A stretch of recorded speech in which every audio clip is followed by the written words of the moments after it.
Hello friends, ఈ వీడియోలో నేను మీకు క్రాంప్టన్ గ్రూస్ ఎమెట్రాన్ విఎస్ సిరీస్ డ్రైవ్ అనమాట ఇది. సో దీనిలో కొన్ని వీడియోస్ అయితే మనం చేసాం కదా. సో ఇందులో పారామీటర్స్ ఆఫ్ మోటార్ అని ఉంది, అంటే గ్రూప్ డి నోట్లో మనం ఏవేవి ఎంటర్ చేయాలనేది ఇందులో ఉంటుంది అనమాట మెయిన్గా. Okay, so motor name plate details అంటే మనకి ఏమొస్తుంది, కరెంటు, వోల్టేజు, ఆర్పిఎమ్, 2 పోలా 4 పోలా అలాగే ఇవన్నీ ఉంటాయి. సో ఇవి ఎలా ఎంటర్ చేయాలో ఇప్పుడు నేను మీకు చూపిస్తాను. ఎస్కేప్ బటన్ ప్రెస్ చేయండి ఫస్ట్. సో మళ్ళీ చేయండి. ఇప్పుడు మనకి ఇది డి నాట్ కదా. సో అప్ యారో ప్రెస్ ఈ డబుల్ యారో సైడ్ ఉంది కదా, ఇది ప్రెస్ చేయండి, డి. Okay, enter. సో ఇక్కడ మనకి D000.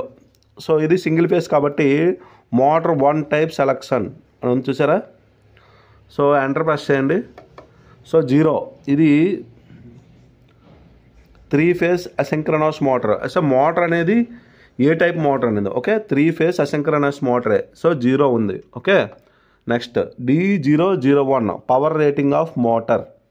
So power rating of motor అంతా అంతే 0.37 kilowatt. Okay, half HP motor అనమాట. సో 0.37 ఉండదు కాబట్టి 4 పెట్టేసుకున్నాను. Okay, so next D002 rated voltage of motor.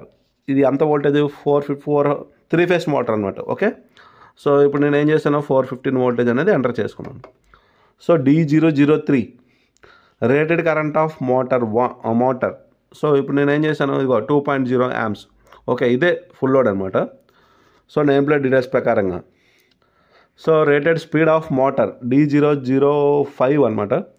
So rated speed of motor ఎంత ఉంది, సో ఇది ఫ్రీక్వెన్సీ, రేటెడ్ D004 ఫ్రీక్వెన్సీ 50 ఉంది. Okay, so next D005 rated speed of motor.